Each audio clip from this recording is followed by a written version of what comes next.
What's going on YouTube? Welcome in, I am LiboATM and welcome to another 3-minute discussion video. This is usually where we talk about something new to Dead by Daylight or a change coming in and whether it's good or bad for the game as a whole. This week's going to be a little bit different. What I'm going to start doing is every chapter and mid-chapter release I'm going to look at all the changes that came out and then highlight some of my personal MVPs of some of the stuff that I've really enjoyed from the mid-chapter release. So this is going to be the first one in that kind of mini-series and we'll be doing that today. So let's get jumped in and talk about some MVPs.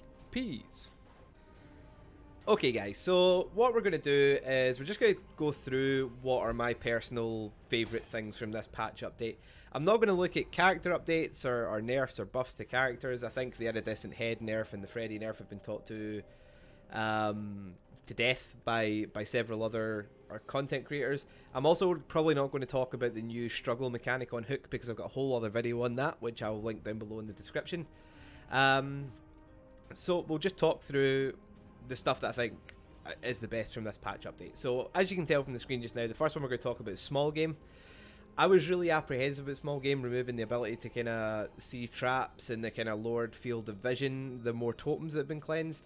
But honestly, I think the benefit of being able to have the counter to see how many totems have been cleansed in the trial, not just by yourself but by your entire team, is just so good. See, especially if you're trying to counter Noed or you're trying to find hexes or whatever you're trying to do and running it for. The fact that you know how many totems are remaining on the map just gives you a far better idea of where you stand. So if you know that a killer's got Noed and you've got 4 tokens on small game, you know there's only one left, you know it's going to be Noed, and that perk can help you find that. I really enjoy this change. The second one I'm going to talk about is Lucky Break. I am very happy that Lucky Break didn't make it into live the way it did in the PTB because I just thought it was a little bit ridiculous.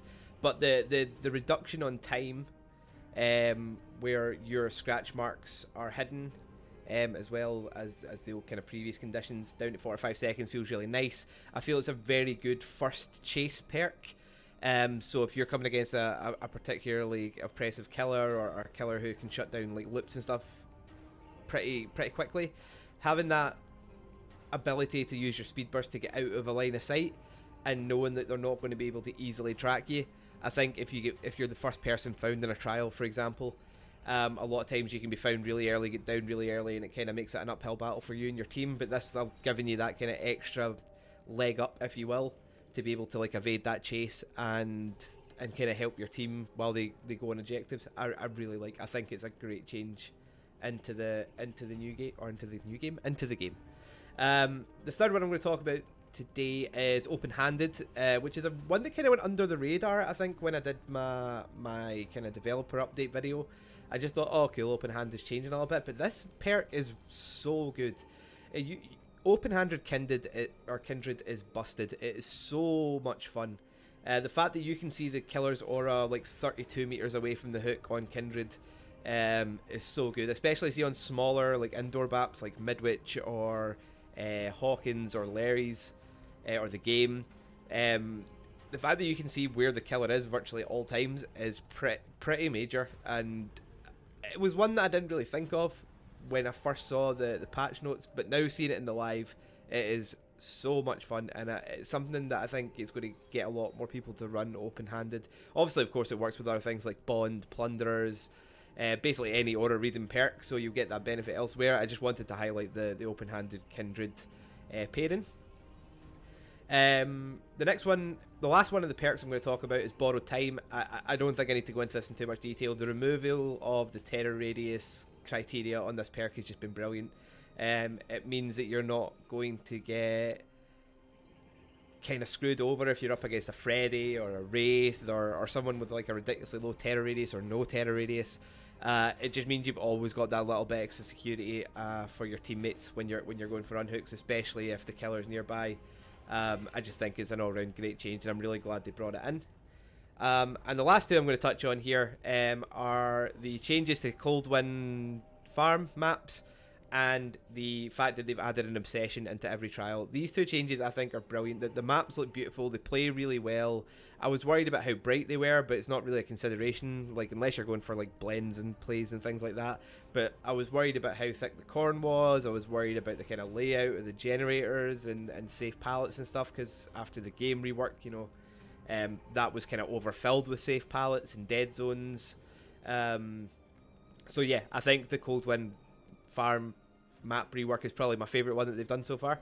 I think that's been really good, and the fact that there's an obsession in every trial is just brilliant. I know a lot of people have been asking this for so long, but the fact now that killers can't go into games knowing that if there's no obsession they can just tunnel without any real consequence. It always has that in the back of their head now that, oh, there's always an obsession, someone might be running decisive, and it kind of deters people from doing that kind of tunnel mentality. And I have genuinely noticed playing Survivor that there are less tunneling killers around match to match than there was before, because of this change. So yeah, they're my MVP guys, and now we'll wrap this up. Well, guys, it went a little bit longer than 3 minutes just because there was a bit more to cover, but it technically is a mini series in the 3-minute discussion series, so I'm assuming that as perks or as new patches and things come out, they might be longer or shorter depending on how many good, how many bad things are in it. But they're my MVPs for this chapter. Please go out, and if you've not tried any of these ones out yet, please try them together, particularly Open-Handed Kindred. That's like my favourite thing at the moment. But yeah, as always, I've been LuboATM. Thank you so much for checking out the video. Please like the video and subscribe to the channel. Really helps me out as a new content creator on YouTube. And I stream a few times a week over on Twitch at twitch.tv/LuboATM if you want to come in and chat about Dead by Daylight or just watch me be a boosted piece of garbage. Either or. So, until I see you next game, guys, peace.